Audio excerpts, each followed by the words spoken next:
Nos dias de hoje, as redes sociais nos incentivam o tempo inteiro à comparação. Em um mundo onde curtidas e compartilhamentos são a medida de sucesso e de aceitação de um ser humano, a comparação é quase uma consequência natural de tudo isso. E com a comparação, surge uma outra consequência do mundo atual: o julgamento. A regra do mundo em que nós vivemos é julgar.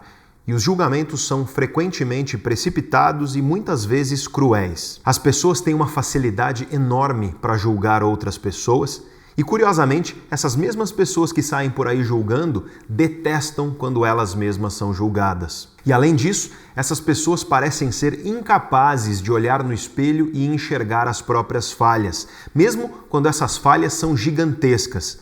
E, apesar disso, seguem por aí com um microscópio na mão, enxergando os mínimos defeitos na vida e no comportamento de outras pessoas. Por que tudo isso acontece?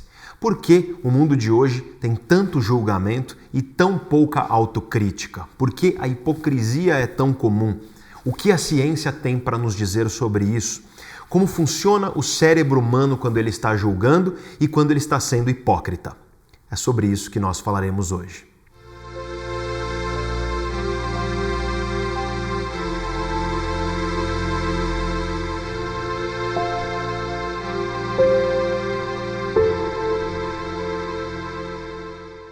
O grande filósofo grego Platão, que viveu aproximadamente 4 séculos antes de Cristo, acreditava que se nós, seres humanos, quisermos viver uma boa vida, nós temos que fazer de tudo para que a nossa racionalidade governe as nossas emoções.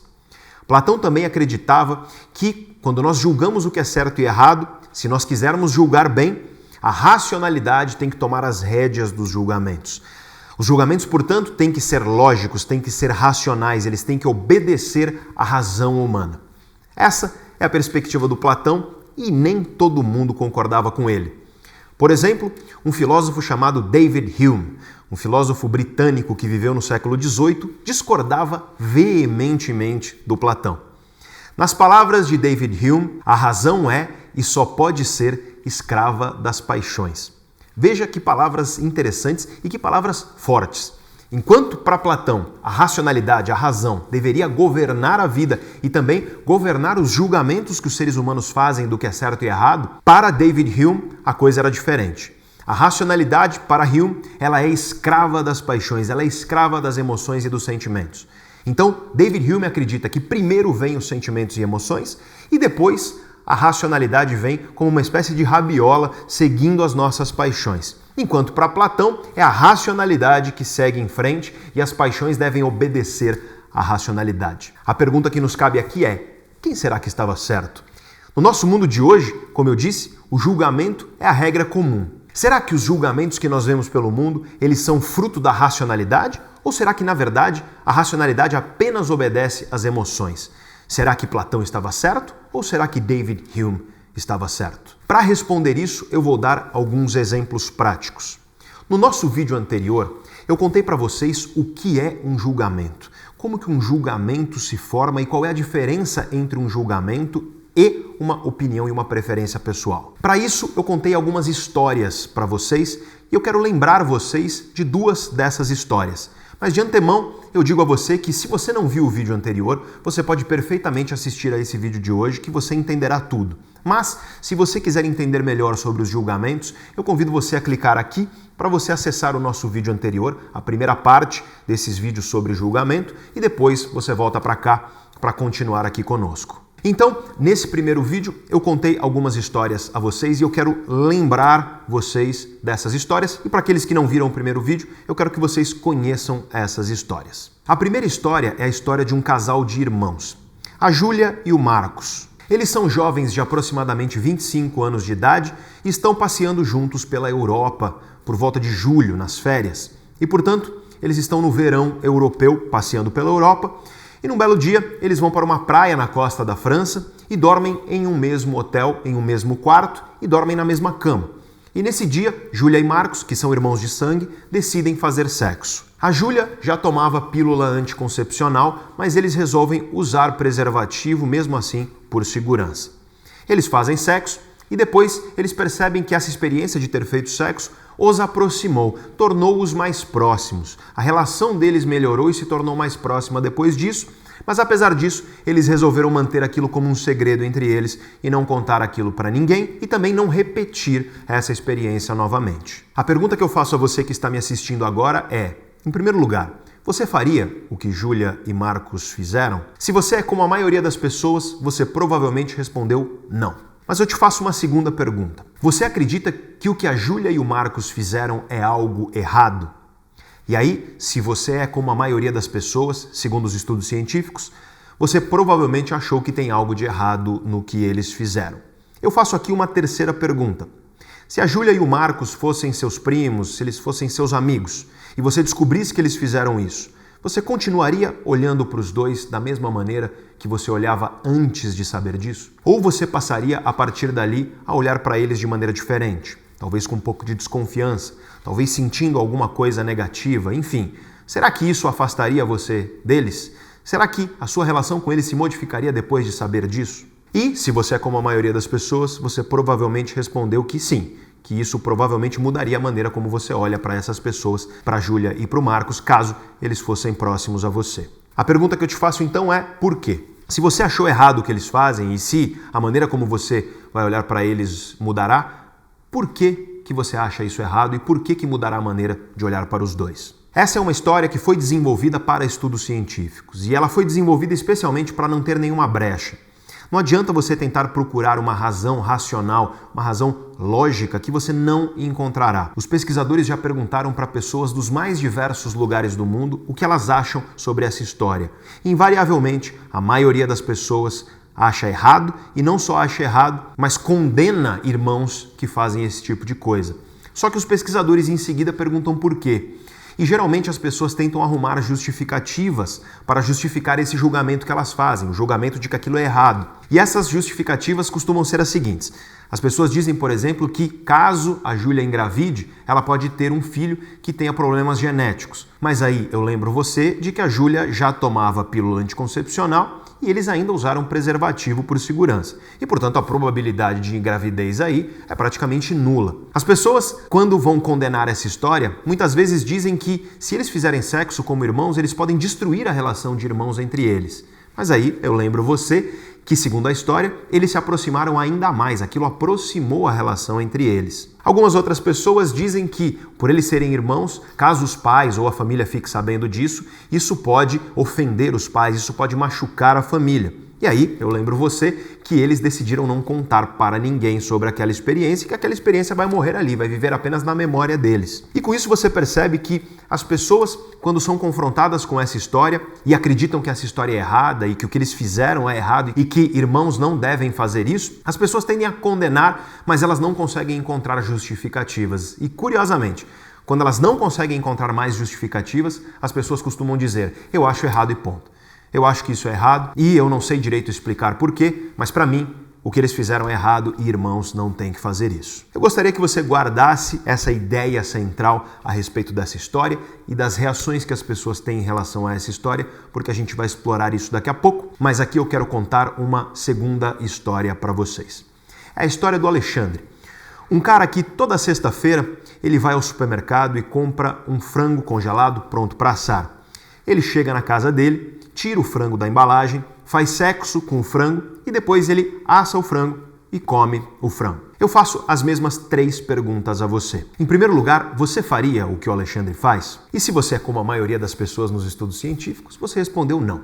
Você não faria o que o Alexandre faz. Você não faria sexo com frango congelado pronto para assar. E a segunda pergunta é, você acredita que tem algo de errado no que o Alexandre fez? E curiosamente, muita gente aqui diz que não. Porque, em primeiro lugar, quando você vê essa história, no momento em que eu disse para você que ele faz sexo com o frango, provavelmente você sentiu alguma coisa negativa dentro de você. Alguma coisa estalou aí dentro de você, uma luz vermelha. Pode ter sido até uma interrogação do tipo, oi? Sexo com frango? Ou então talvez você tenha sentido nojo, repulsa, desconfiança, alguma coisa que te afasta do Alexandre. Mas, apesar disso, se você parar para pensar um pouquinho, ele não fez mal a ninguém. O frango já estava lá pronto para assar e ele nem desperdiçou a comida. Ele fez sexo com frango e depois ele assou e comeu. E, portanto, é uma atitude quase sustentável. Então, a questão é que o dilema foi criado aí para que você não enxergue racionalmente nenhuma justificativa para condenar. E a maioria das pessoas costuma perceber isso. Costuma olhar para a situação e falar, olha, eu acho esquisito, mas eu não acho que tem nada de errado no que ele fez. Só que aí vem a terceira pergunta. Se o Alexandre fosse teu namorado, se ele fosse teu esposo, se ele fosse um amigo seu ou um colega de trabalho, uma pessoa muito próxima a você, e você descobrisse que toda sexta-feira, desde que você conhece ele faz isso, será que você olharia para ele da mesma maneira? Será que no dia seguinte, ao que você soube dessa coisa, você conseguiria se relacionar da mesma forma com o Alexandre? E é bem possível que você responda não. Afinal de contas, a partir desse momento, muita gente afirma que olharia para o Alexandre com um olhar de desconfiança, que olharia para o Alexandre com um olhar de repulsa, que passaria a olhar para ele de maneira diferente, que seria impossível lidar com ele da mesma forma que lidava antes. E você nota que essas duas histórias envolvem julgamentos morais. Na primeira história, as pessoas tendem a julgar que irmãos não devem fazer isso, que sexo entre irmãos é uma coisa errada. E na segunda história, apesar das pessoas dizerem que não julgam o Alexandre como alguém que cometeu algo errado, praticamente todas as pessoas afirmam que não lidariam com ele da mesma maneira no dia seguinte. E, portanto, racionalmente, elas até acreditam que não tem nenhum problema no que ele fez.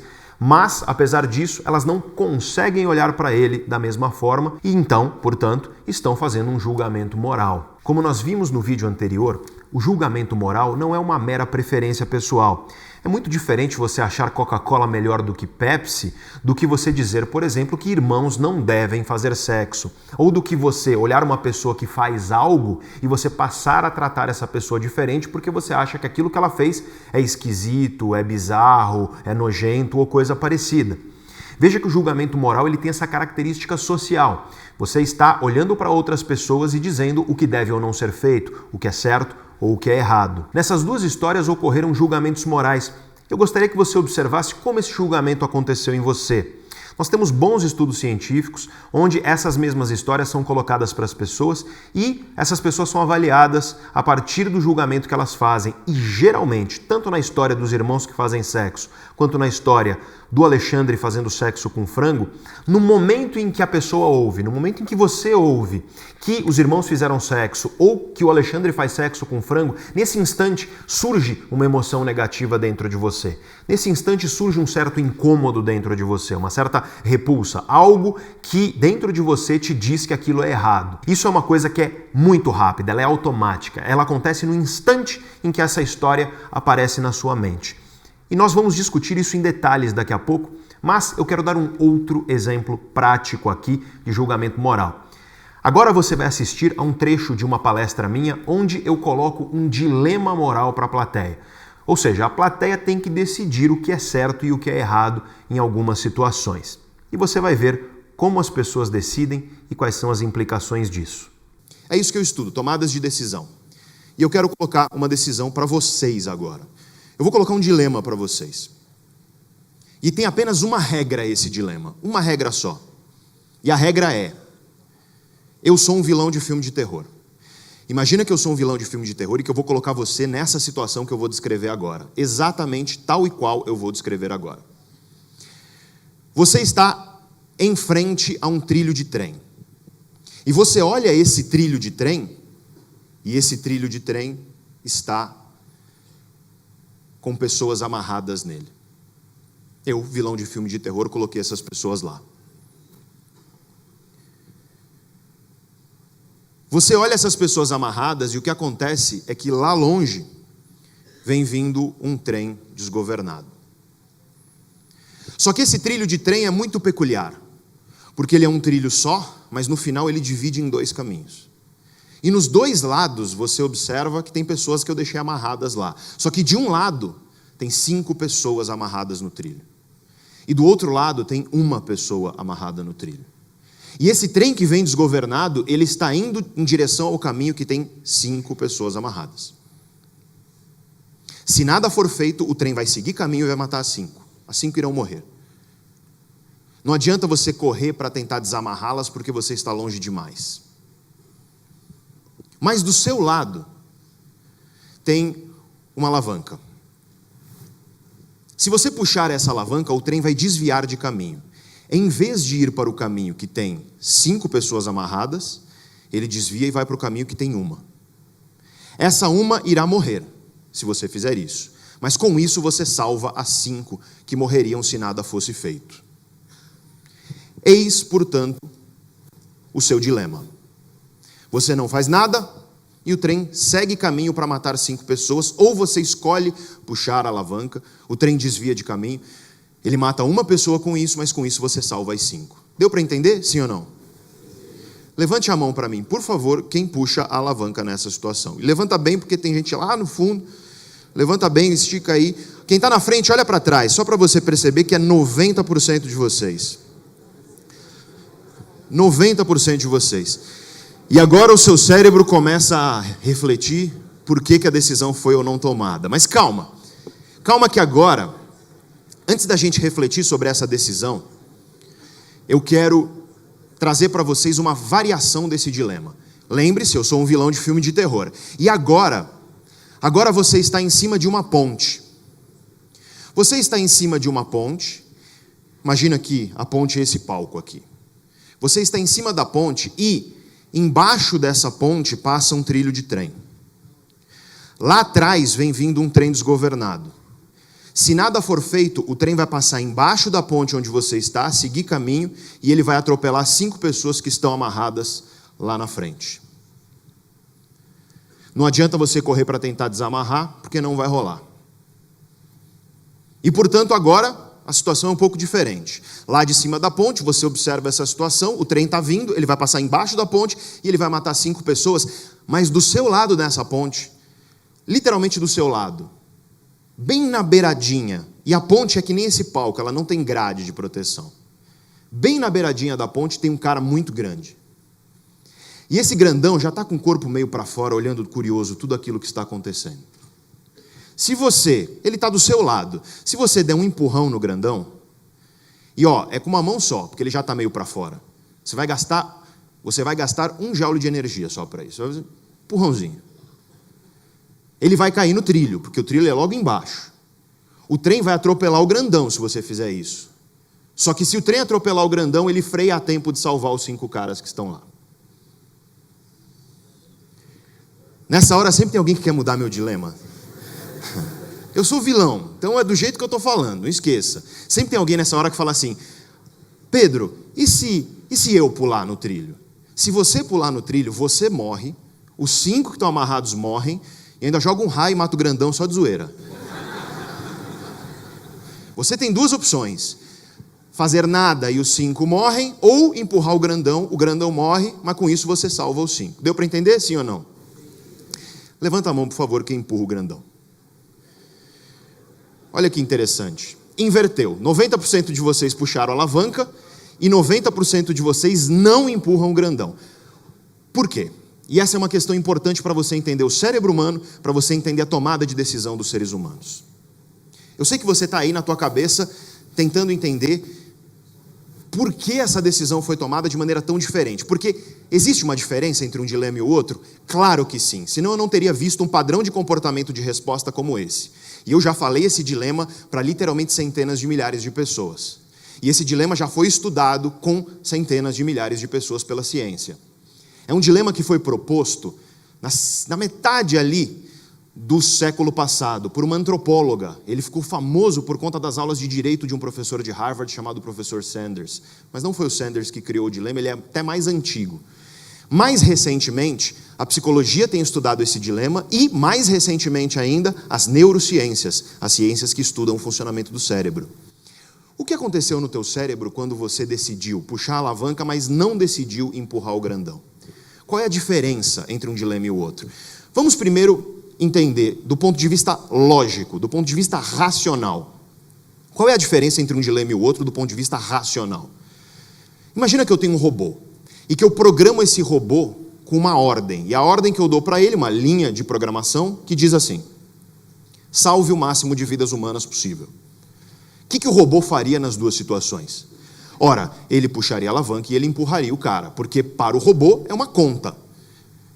Porque, do ponto de vista lógico, do ponto de vista racional, as duas decisões, os dois dilemas envolvem a mesma ideia, que é você escolher causar a morte de uma pessoa para ter como consequência salvar a vida de 5. Certo? No entanto, o comportamento humano, ele não olha para seres humanos como se fossem números. E é isso que eu quero trazer para vocês. Quando nós pensamos em seres humanos, nós não olhamos apenas para números. E eu digo para você o que aconteceu no seu cérebro, porque nós temos estudos de mapeamento cerebral, onde os pesquisadores colocaram seres humanos, pessoas como nós, para responder esse dilema enquanto seus cérebros estavam sendo mapeados.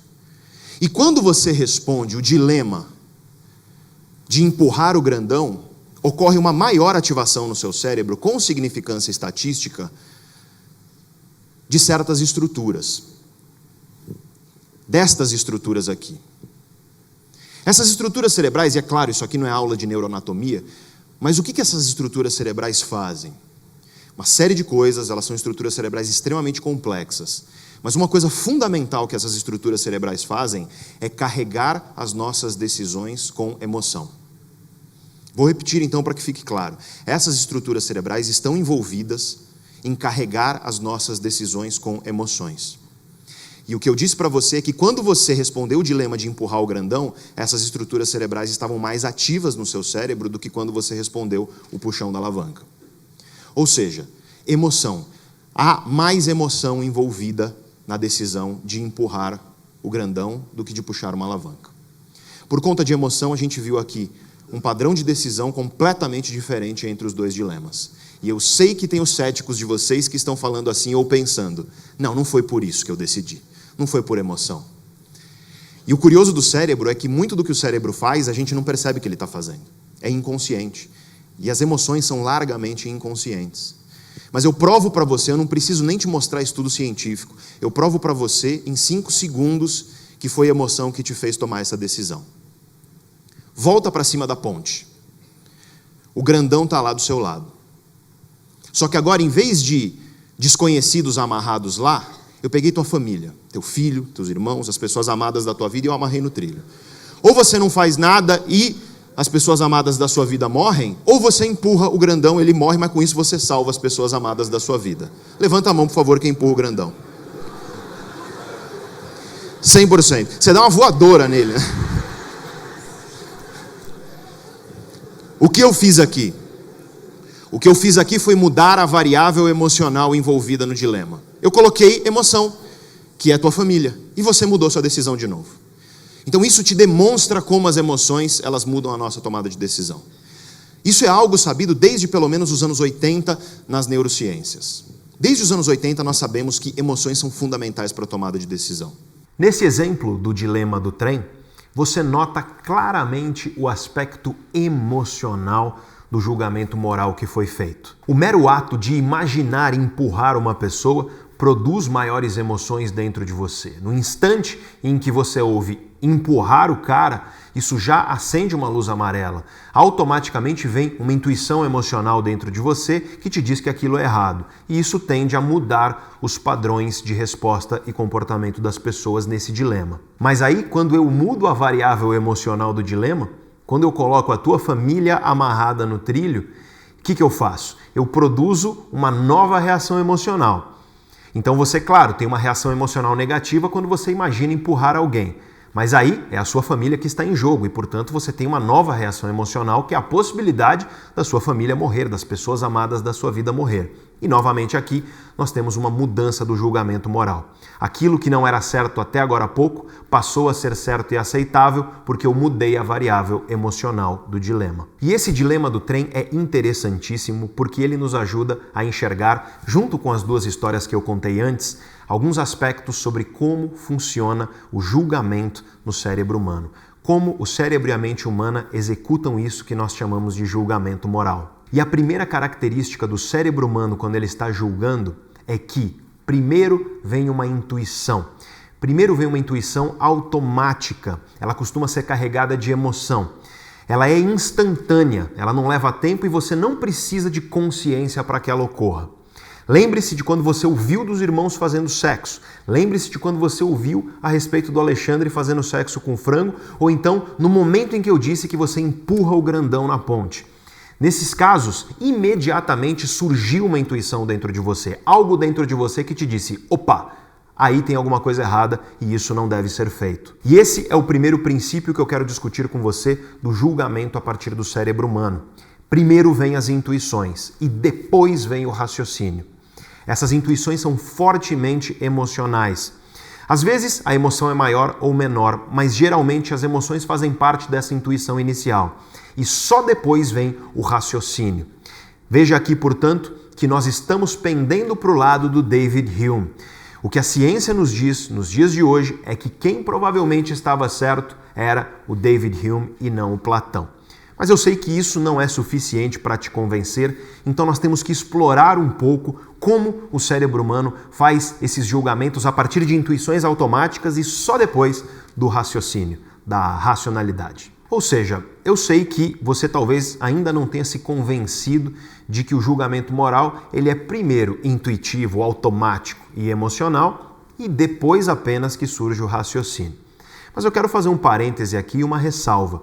Hoje é consenso nas ciências que estudam as relações entre cérebro, mente e comportamento, nas ciências cognitivas, nas ciências do comportamento, é consenso que os julgamentos morais humanos eles são primariamente intuitivos e emocionais e que o raciocínio só vem depois.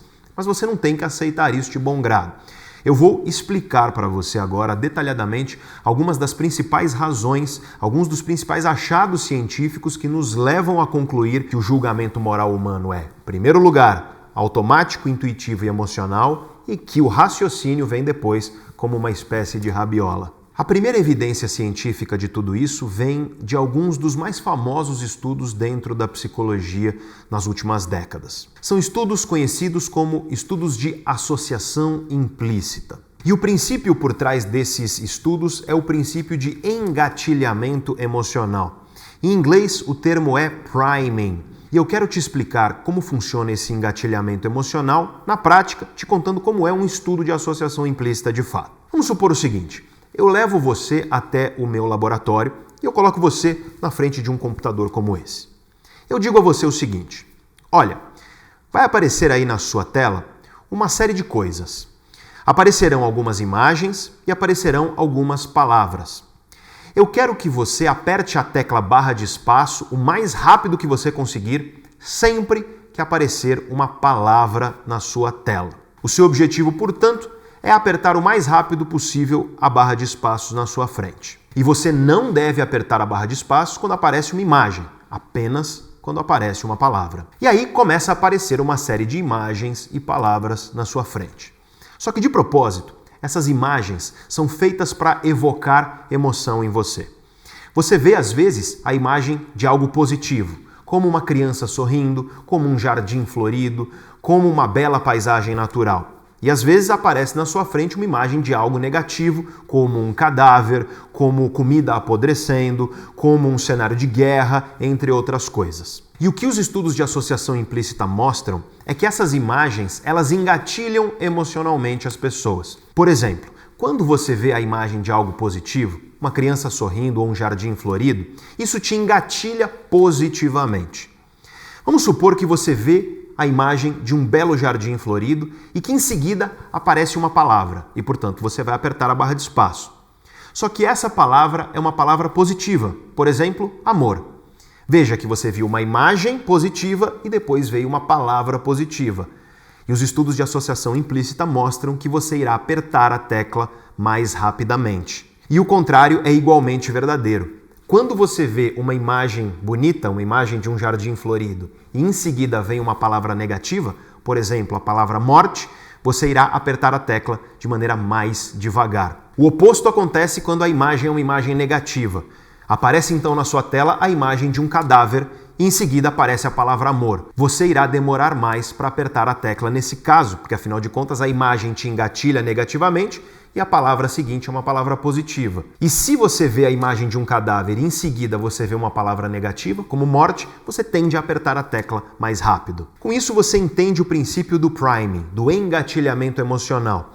Isso significa que instantaneamente olhar para uma imagem ou para uma palavra ou ouvir alguma coisa, enfim, qualquer estímulo, ele pode te engatilhar emocionalmente. Ele pode te tornar mais positivo ou mais negativo. Isso vai afetar o seu comportamento posterior. Mas o mais interessante desse estudo é que lá nos anos 90, alguns pesquisadores resolveram testar isso com coisas mais sérias. O que acontece, por exemplo, se eu pego pessoas brancas e eu coloco essas pessoas para ver fotos de rostos de outras pessoas. E em seguida eu coloco palavras, por exemplo, palavras positivas, como honesto, como bom caráter. Ou então eu coloco palavras negativas, como por exemplo, desonesto, canalha, pilantra. O que será que acontece? Será que todo mundo vai apertar a tecla na mesma velocidade, independentemente dos rostos que aparecerem? E a resposta é não. De maneira incisiva, contundente e repetidamente, os estudos de associação implícita mostram, por exemplo, que pessoas brancas, quando veem a foto de pessoas de outras etnias, por exemplo, pessoas negras ou pessoas asiáticas, tendem a fazer uma associação implícita negativa. Ou seja, elas são negativamente engatilhadas só de ver o rosto de uma pessoa de outra etnia, de um negro ou de um asiático, por exemplo. E como a gente sabe disso?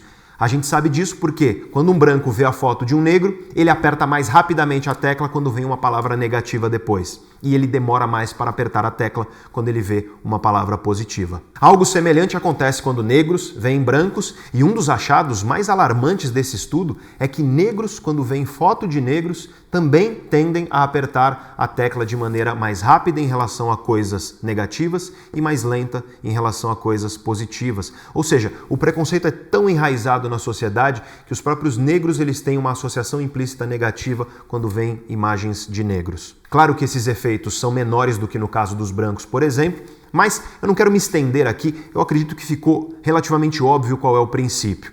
Existem estudos de associação implícita não só com etnia, existem estudos de associação implícita, por exemplo, com homens e mulheres. E a gente sabe que mulheres são associadas mais rapidamente com determinadas profissões ou com determinadas características de personalidade e que homens são igualmente associados com determinadas profissões e com determinadas características de personalidade. Enfim, existem testes de associação implícita para os mais diversos tipos de preconceito, porque essa é a ideia.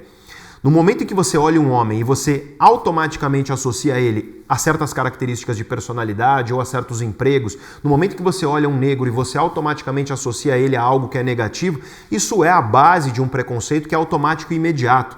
Então, o que os testes de associação implícita mostram de maneira muito clara é que todos nós somos preconceituosos.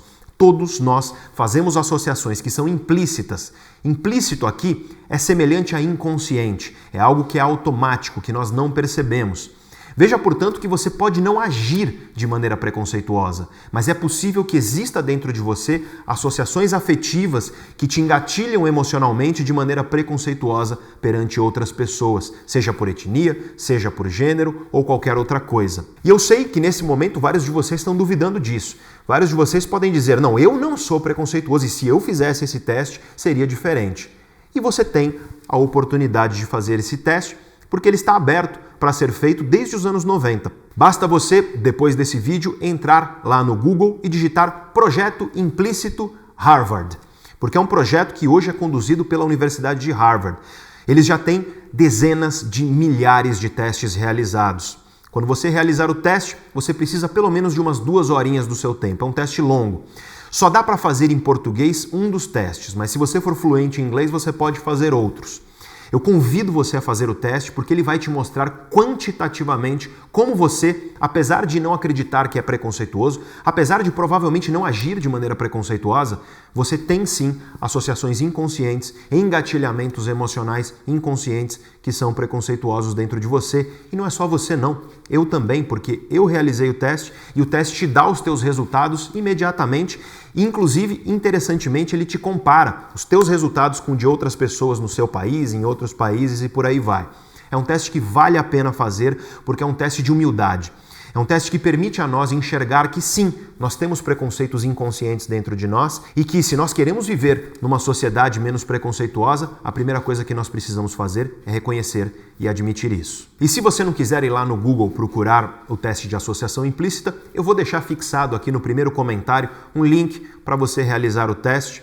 E depois eu convido você a ir lá no meu comentário e a comentar o que você achou dos resultados e como você acredita que nós podemos melhorar o preconceito no mundo através da consciência de que essas associações inconscientes existem dentro de nós. E vamos lembrar que o tema do nosso vídeo de hoje é o julgamento. E para esse tema, a principal lição que fica dos testes de associação implícita é que basta uma palavra, basta uma imagem, basta ouvir alguma coisa que o nosso cérebro irá automaticamente realizar uma associação implícita, um engatilhamento emocional.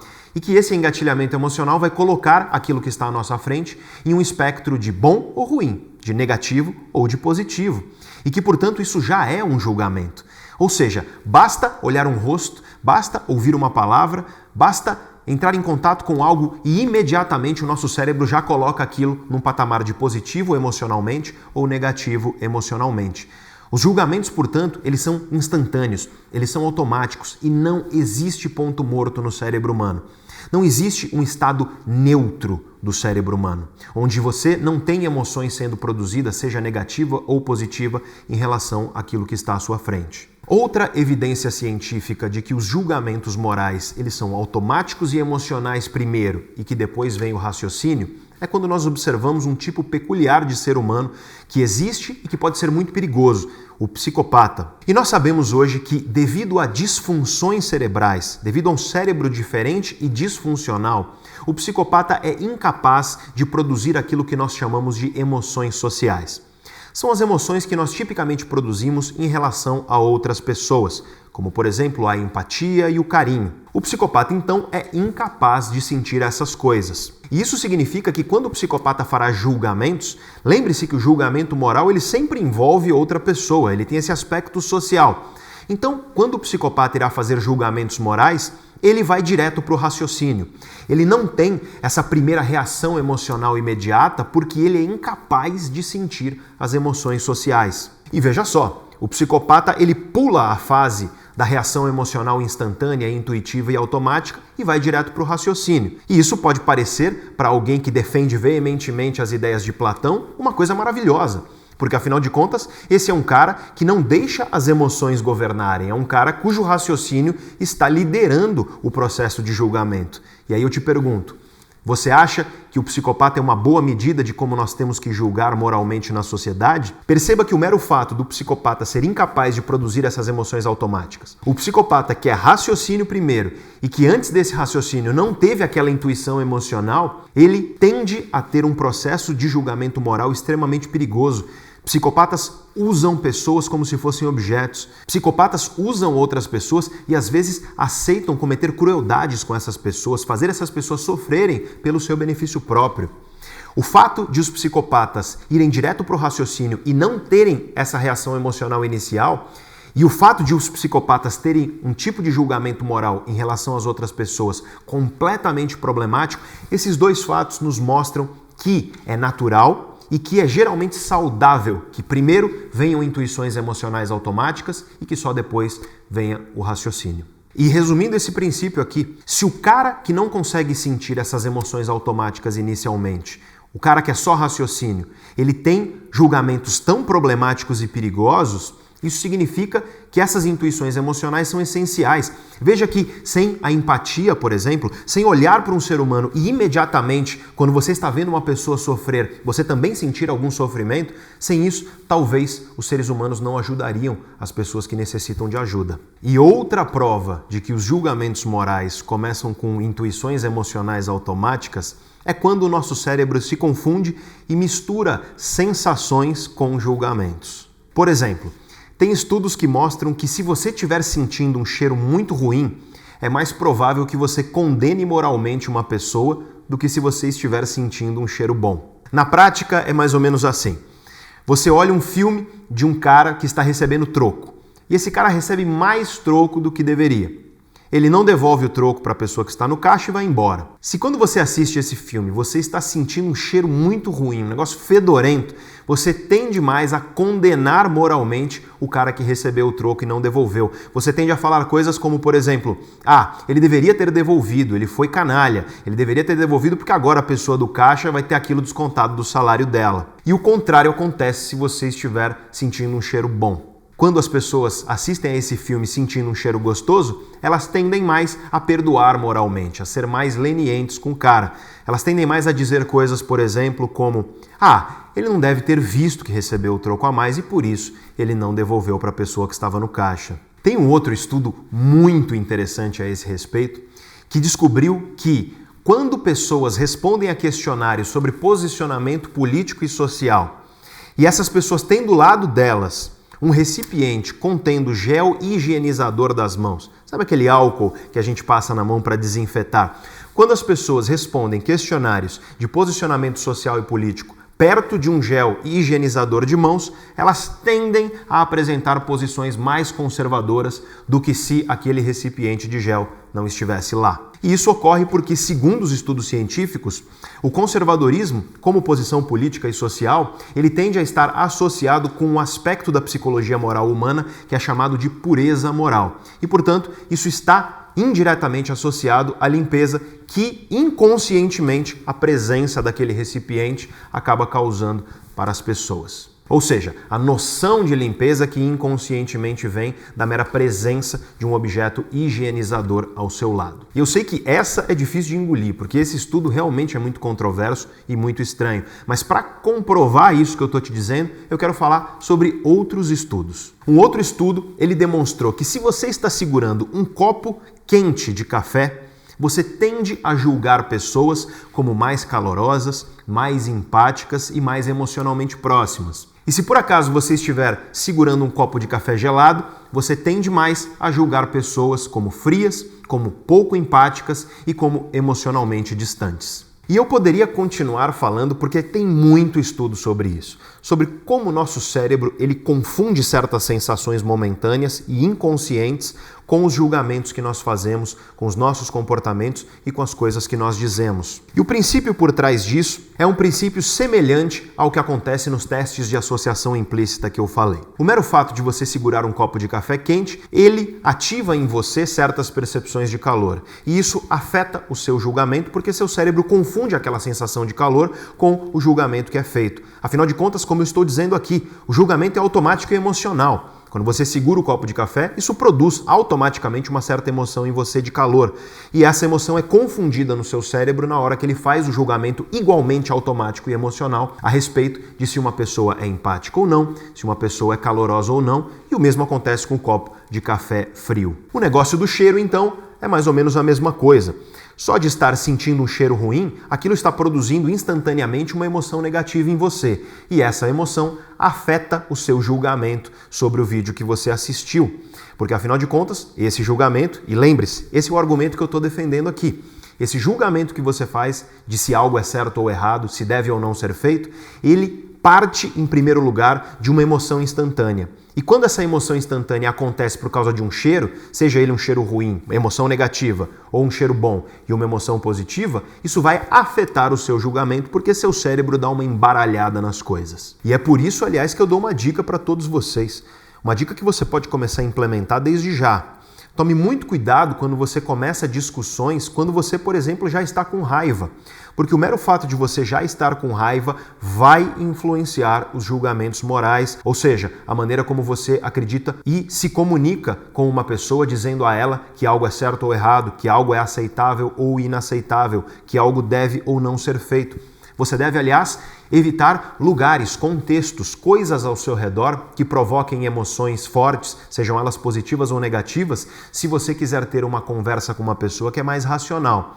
Sempre que houver um contexto, seja um contexto onde você já está emocionalmente engatilhado, ou onde você está num ambiente que vai te engatilhar emocionalmente, sempre que esses contextos existirem, eles irão sim influenciar os seus julgamentos e eles podem potencialmente fazer com que a sua discussão seja uma discussão completamente irracional, uma discussão completamente manchada por aquele engatilhamento emocional que nada tinha a ver com a discussão em si. E se você ainda não se convenceu de que os julgamentos morais começam com uma intuição emocional e automática e que só depois vem o raciocínio, então eu te conto sobre mais um estudo e esse é muito interessante. Esse é um estudo que foi realizado pelo Jonathan Haidt, o cara que eu apresentei a vocês no nosso vídeo anterior. E para esse estudo ele convidou uma colega dele, especialista em hipnose. E basicamente o que eles fizeram foi o seguinte: pegaram um grupo de pessoas e hipnotizaram essas pessoas. Essa hipnose envolveu associar uma palavra ao sentimento de nojo. Então, depois da sessão de hipnose, toda vez que a pessoa ouvisse essa palavra, ela sentia nojo. E num exemplo prático aqui, Metade dessas pessoas, quando ouvia a palavra receber, ela sentia automaticamente nojo. Foi isso que a hipnose levou a pessoa a sentir. E a outra metade dessas pessoas, sempre que ouve a palavra aceita, sentia nojo. E, portanto, toda vez que essa palavra fosse ouvida, o sentimento de nojo viria nessas pessoas. Esse foi o objetivo da hipnose. Repetindo, então, metade, quando ouve a palavra recebe, sente nojo. E a outra metade, quando ouve a palavra aceita, sente nojo. E aí, depois dessa sessão de hipnose, certas situações foram colocadas para essas pessoas. Por exemplo, colocaram para essas pessoas uma história que era mais ou menos assim. O Milton é um político e o Milton recebe propina em troca de favores. Mas apesar disso, o Milton é um cara que trabalha arduamente e já trouxe vários benefícios para a comunidade onde ele trabalha. E nesse caso, as pessoas que tiveram a hipnose, onde foi associada a receber com nojo, tenderam a condenar muito mais o Milton do que as pessoas que tinham recebido a palavra aceita. Só que se a gente mudar essa história e contar, por exemplo, que o Milton é um político e ele aceita propinas em troca de favores, mas apesar disso, ele é muito bom para a sua comunidade e trabalha muito a favor dela, aí a coisa se inverte. Aí as pessoas que, através da hipnose, associaram a palavra aceita com o nojo, tendem a condenar muito mais o Milton, e as outras pessoas, cuja associação era com a palavra recebe, elas não tendem a condenar tanto. E eles verificaram ainda que mesmo numa situação neutra, numa situação onde não existe um erro moral óbvio, esse julgamento também ocorre. Por exemplo, na seguinte história, o Carlos é um aluno e ele é presidente da sala de aula dele. E o Carlos recebe sugestões, tanto de outros alunos quanto dos professores, para então propor isso nas reuniões e, a partir daí, construir conteúdos que serão debatidos em sala de aula. Veja que essa é uma situação absolutamente neutra. O Carlos não está fazendo nada de errado, mas, curiosamente, as pessoas que foram hipnotizadas a associar a palavra recebe com o nojo tenderam a condenar o Carlos. E curiosamente, nesses estudos, quando o pesquisador perguntava por que o Carlos está errado, essas pessoas começavam a inventar razões, elas começavam a inventar justificativas. Elas diziam coisas como: o Carlos não tem que tomar para si mesmo a responsabilidade de algo que deve fazer parte de todos.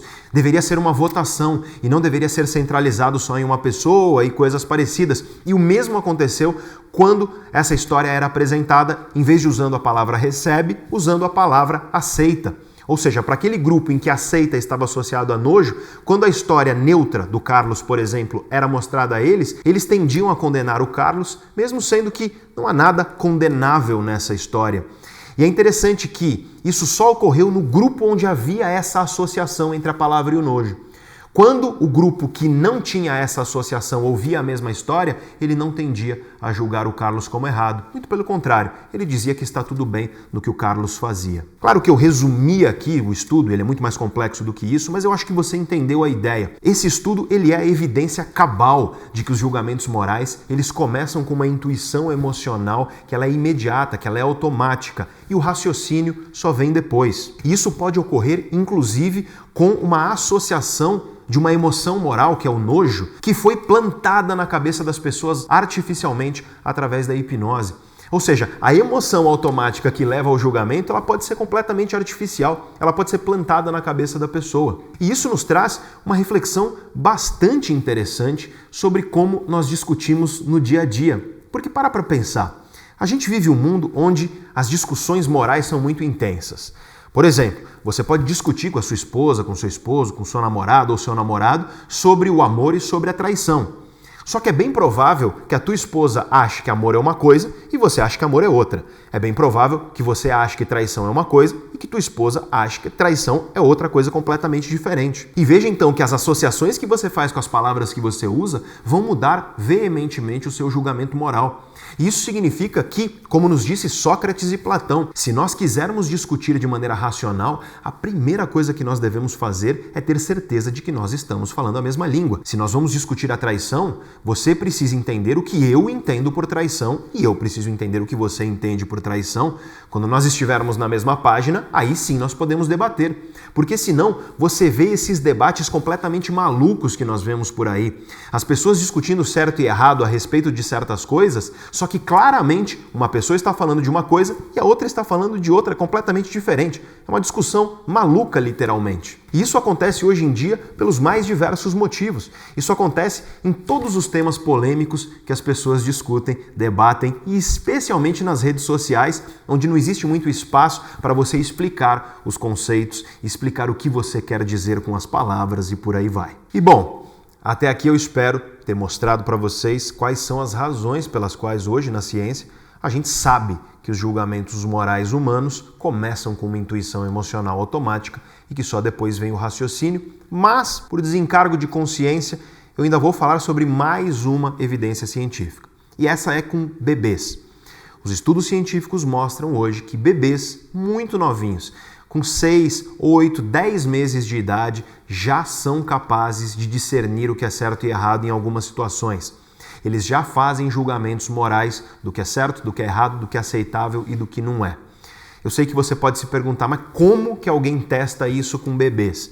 Eu não quero me estender aqui porque é complexo contar para vocês como esses estudos são feitos. Então eu recomendo um livro para você ler a respeito da moralidade nos bebês. Ou seja, o julgamento moral ele é tão automático que ele já nasce conosco, ele faz parte da nossa natureza e o bebê ele não tem raciocínio. Ele ainda não desenvolveu a capacidade de raciocínio e essa é mais uma prova de que no julgamento moral primeiro vem uma reação emocional imediata e depois vem o raciocínio. E o livro que você pode ler para investigar profundamente tudo isso é um livro de um grande psicólogo, professor da Universidade de Yale, nos Estados Unidos. O nome dele é Paul Bloom e o nome do livro é Descartes' Baby, o bebê de Descartes. É um livro que, infelizmente, ainda não tem tradução para o português. E agora, depois de tudo isso, você já compreendeu esse primeiro princípio científico a respeito dos julgamentos humanos. Primeiro vem uma intuição emocional, depois vem o raciocínio. E isso te mostra o quê? Te mostra que aquele seu amigo, ou às vezes você, enfim, quando a gente chega para uma pessoa e fala, olha, eu não estou te julgando, tá? Geralmente, a pessoa que está falando isso está mentindo. Às vezes ela está mentindo para si mesma, porque ela realmente acredita que não está julgando. Mas o fato é que o cérebro humano está o tempo inteiro julgando. O tempo inteiro colocando as coisas no espectro de positivo ou negativo. A gente chama isso na ciência de valência. O cérebro humano faz julgamentos morais o tempo inteiro, de maneira automática, e esses julgamentos, eles sempre colocam as coisas dentro de uma valência, dentro de algo que é positivo, dentro de algo que é negativo. Nós não temos controle sobre isso, o cérebro faz isso de maneira inconsciente e automática. E agora nós podemos debater uma questão importantíssima. E essa questão é, já que o raciocínio vem depois, para que serve esse raciocínio? Será que esse raciocínio que vem depois, ele funciona como gostaria Platão? Será que o raciocínio que vem depois dessa emoção instantânea e automática é um raciocínio que vem avaliar racionalmente o julgamento, avaliar racionalmente aquela intuição emocional?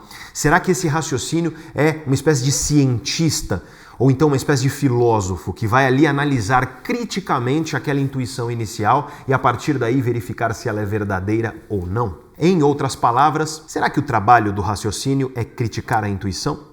Será que o raciocínio é capaz de mudar as intuições emocionais iniciais? Será que essa mudança é o principal papel do raciocínio que vem depois da intuição emocional? E para responder isso, eu quero usar uma metáfora que é justamente a metáfora usada pelo Jonathan Haidt, o psicólogo que eu já mencionei tanto no vídeo de hoje quanto no vídeo anterior. E ele usa a metáfora do elefante. Imagine um elefante que tem em cima dele um piloto, tem um cara lá pilotando o elefante. A mente humana é mais ou menos como esse elefante que está sendo pilotado. O elefante, nesse caso, são as intuições emocionais automáticas. Isso significa que quem governa a nossa mente, quem governa os nossos julgamentos morais, são as intuições automáticas e emocionais. Afinal de contas, se você está lá pilotando um elefante e o elefante resolve ir lá para a esquerda ou para a direita, você não tem o que fazer, ele vai. O elefante sempre ganha a batalha quando o piloto resolve discordar dele. E o máximo que esse piloto pode fazer é domar esse elefante, é ensinar aos pouquinhos esse elefante para que depois de muito treino ele comece a fazer uma coisa diferente. Isso também nos diz alguma coisa a respeito da nossa mente.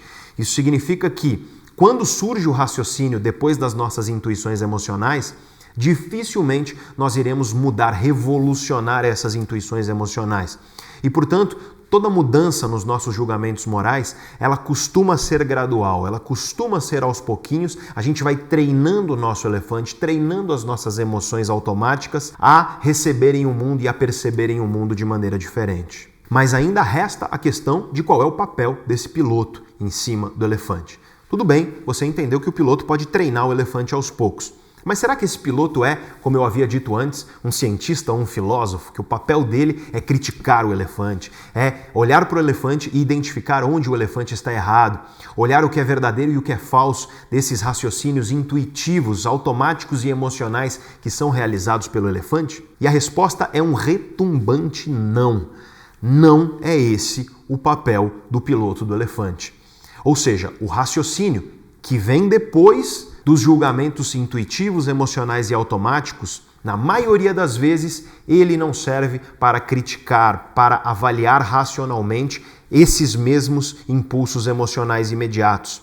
Muito pelo contrário, esse piloto que está em cima do elefante, em vez de um cientista ou de um filósofo, ele é, na maior parte das vezes, um advogado. Ele está lá para arrumar justificativas aparentemente racionais para corroborar aquilo que o elefante concluiu automática e inconscientemente. Em outras palavras, primeiro vem uma emoção, uma intuição emocional automática e depois vem o raciocínio.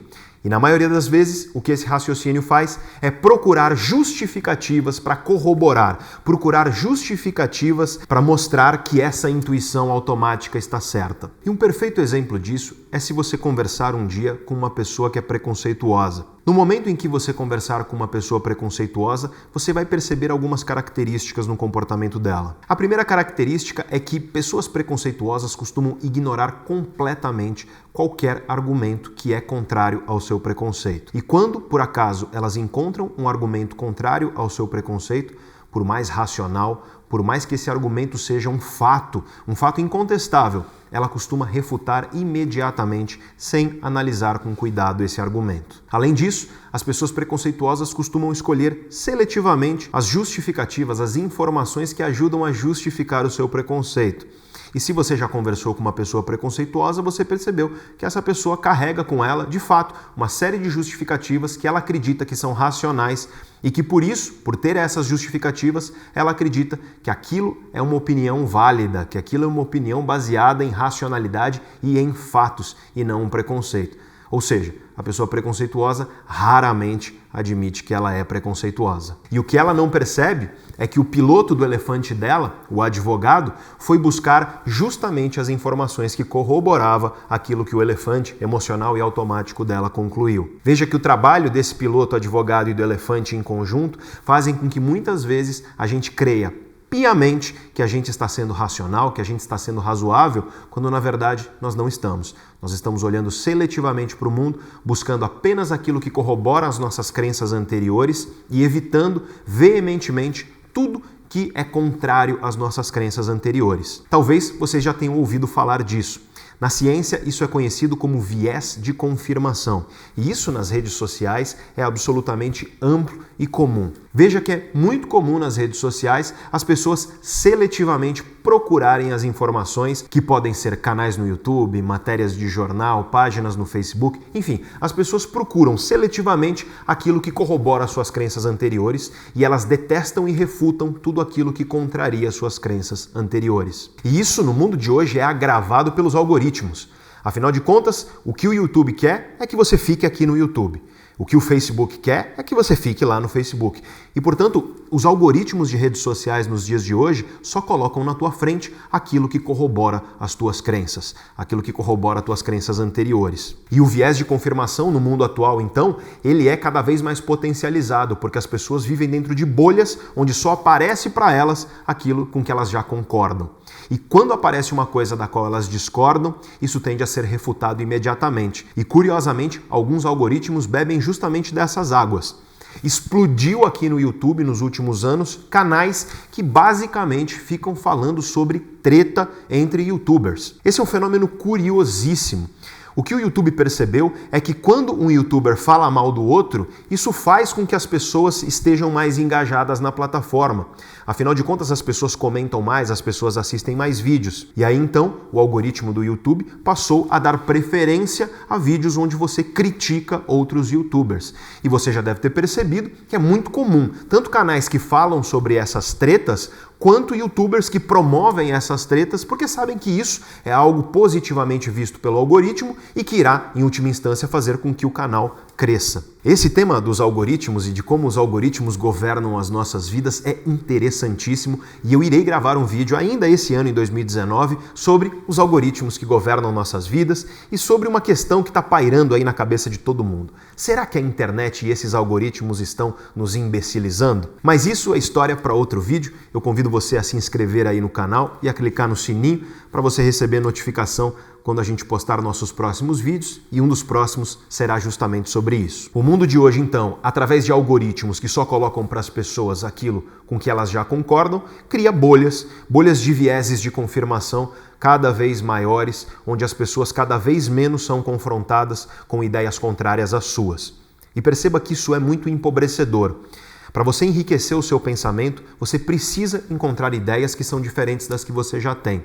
Um mundo que esconde de você coisas diferentes daquilo que você já acha é um mundo que está te emburrecendo. É um mundo que está aumentando a ignorância da sociedade. E agora eu gostaria que você lembrasse do dilema que eu falei no início do vídeo, das histórias que eu contei no início do vídeo e também dos vários estudos científicos que eu mencionei. Eu quero que você lembre especialmente do estudo da hipnose. E com isso você percebe que os julgamentos morais, eles partem inicialmente de uma emoção automática e que essa emoção pode inclusive ser artificialmente colocada na sua cabeça, como no caso do estudo da hipnose. E além disso, depois vem o raciocínio. E o raciocínio vem justamente, na maioria das vezes, buscar justificativas que corroborem aquela intuição emocional inicial que você teve.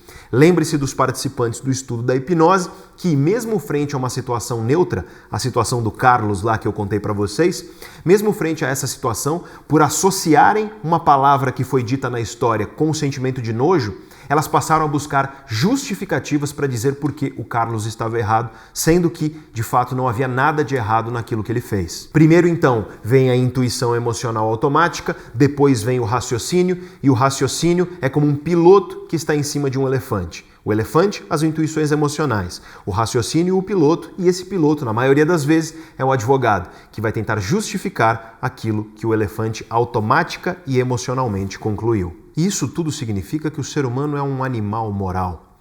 Esse, aliás, é o nome de um ótimo livro de psicologia moral de um cara chamado Robert Wright. Eu realmente recomendo a leitura. Infelizmente, ele também não tem tradução para o português. Mas nós percebemos com isso que o nosso cérebro está o tempo inteiro julgando as pessoas ao nosso redor. Ele está o tempo inteiro hierarquizando as pessoas ao nosso redor. Intuições emocionais automáticas nos fazem olhar para situações e pessoas e julgar essas pessoas ou situações como boas ou ruins. Julgar certas coisas como coisas que devem ou não ser feitas. Julgar certas pessoas como moralmente corretas e, portanto, mais valiosas, e outras como moralmente erradas e, portanto, de menor valor. E aí, quando vem o nosso raciocínio, ele costuma vir para justificar essas intuições emocionais, morais, automáticas. E os julgamentos morais ocorrem em grandes questões, como, por exemplo, preconceito ou questões sociais graves, mas eles também ocorrem nas pequenas coisas. O tempo inteiro nós estamos julgando e sendo julgados. Você provavelmente já foi julgado pela forma como você se veste, talvez pelo seu cabelo ou pela ausência de cabelo, pelo formato do seu rosto ou do seu nariz, pelo formato do seu corpo, pelo seu comportamento no dia a dia, pelo seu histórico profissional, pelo que você posta nas redes sociais. Enfim, os julgamentos morais, eles embrenham a sociedade por todos os cantos. Se a gente não para analisar e perceber, a gente é engolido por julgamentos morais, a gente comete muitas vezes julgamentos morais e frequentemente nós somos injustos nesses julgamentos, porque, como nós vimos, são julgamentos essencialmente irracionais, eles partem de intuições emocionais automáticas. E quando alguém te julga, essa pessoa irá acreditar, normalmente ela irá acreditar piamente que ela está correta e que você está errado. Ela irá acreditar que ela está sendo racional e lógica e que você está sendo irracional e emocional. Porque, afinal de contas, o piloto em cima do elefante dela é um advogado que está lá para justificar o que o elefante faz. E em vez da gente ficar aqui falando do elefante dos outros, o mais importante, o que eu quero que você foque nesse vídeo aqui é em observar o seu elefante e o seu advogado que está pilotando o elefante. Porque isso não é uma coisa que cabe só aos outros. Isso é algo que está dentro de todos nós. E a primeira coisa que nós devemos fazer, se nós quisermos ser mais racionais, é, em primeiríssimo lugar, examinar o nosso próprio elefante. Se você ficou comigo até aqui no vídeo de hoje, você conhece agora alguns dos últimos avanços científicos que nós temos na chamada psicologia moral. Com isso, você entende melhor como os julgamentos humanos ocorrem a partir do funcionamento das relações entre cérebro, mente e comportamento. Veja então que se você assistiu ao nosso primeiro vídeo chamado Julgar e Ser Julgado, você compreende o que é um julgamento. E se você assistiu ao vídeo de hoje, você compreende como um julgamento ocorre. Apesar disso, resta uma última questão. Já que o cérebro humano tem tanta facilidade para julgar os outros, por que esse mesmo cérebro que julga detesta quando ele é julgado? Em outras palavras, por que, nos dias de hoje, todos parecem querer julgar, mas ninguém quer ser julgado? A psicologia da hipocrisia é um tema interessantíssimo. E nós iremos falar dele no nosso próximo vídeo. Eu confesso a vocês que nós achávamos que daria para gravar num vídeo só. Mas infelizmente já temos mais de 1 hora de vídeo e se fôssemos falar aqui de hipocrisia, o vídeo teria 2 horas. Então eu preferi cortar aqui, vocês devem ver que eu estou gravando meio que de improviso, eu estou adicionando esse pequeno final para contar para vocês e convidar vocês a assistir ao próximo vídeo, que será o último vídeo dessa série sobre julgamentos, o vídeo sobre a hipocrisia, sobre por que o cérebro tem facilidade para julgar, mas detesta ser julgado, e por que as pessoas têm uma dificuldade enorme de olhar no espelho e de enxergar os próprios defeitos. Por que gente que vive julgando outras pessoas comete as mesmas coisas que estão julgando. Por que existem pessoas que julgam, que apontam os dedos para você quando elas mesmas fazem coisas iguais ou piores. Eu convido você então a se inscrever aqui no canal Neurovox. Em primeiro lugar, porque a sua inscrição é muito importante para nós. Nós temos uma missão aqui de disseminar conhecimento filosófico e conhecimento científico em uma linguagem que todas as pessoas sejam capazes de compreender. Se você quer nos ajudar nessa missão, inscreva-se no nosso canal, isso é muito importante para nós, mas além disso, se você quiser ser notificado assim que a gente postar o nosso próximo vídeo da psicologia da hipocrisia, basta clicar na inscrição aí embaixo e eu recomendo que você clique no sininho. Se você não clica no sininho, o YouTube não te manda os vídeos dos canais nos quais você está inscrito. Então, para garantir que você vai receber a notificação, clica no sininho aí embaixo. E fique tranquilo, você não vai ser bombardeado com notificações do nosso canal. Nós temos muito poucos vídeos. Basta você olhar, tem cerca de 50 vídeos em 3 anos de existência do canal. Nós costumamos postar um vídeo a cada 1 ou 2 meses. Às vezes de 15 em 15 dias, quando nós conseguimos uma cadência de gravações maior. Fica então o convite para que você se inscreva, tanto para nos ajudar, quanto para receber a notificação. E novamente, muito obrigado por ter ficado até aqui. E como sempre no canal Neurovox, eu faço questão de trazer para vocês todas as referências bibliográficas, ou seja, todos os textos, livros e artigos científicos que foram utilizados para construir esse vídeo aqui. Se você estiver curioso sobre tudo isso, eu convido você a clicar num link aí embaixo na descrição que vai te levar para um texto que eu escrevi e publiquei no meu LinkedIn. O texto sobre o exato tema do vídeo de hoje contém, ao final dele, todas as referências, tanto do próprio texto quanto do vídeo. E se você se interessa pelas relações entre mente, cérebro e comportamento, se você deseja se aprofundar em tudo isso, eu convido você a conhecer nossos cursos. Aí na descrição embaixo tem também um link para os nossos cursos, caso você deseje conhecê-los. E também na descrição você encontra um link para o nosso livro Em Busca de Nós Mesmos. Um diálogo entre a filosofia e as ciências da mente. Eu reforço o convite para que você se inscreva no canal, é muito importante para nós e, sobretudo, eu agradeço muito por você ter assistido esse vídeo até aqui e no próximo vídeo nós nos vemos.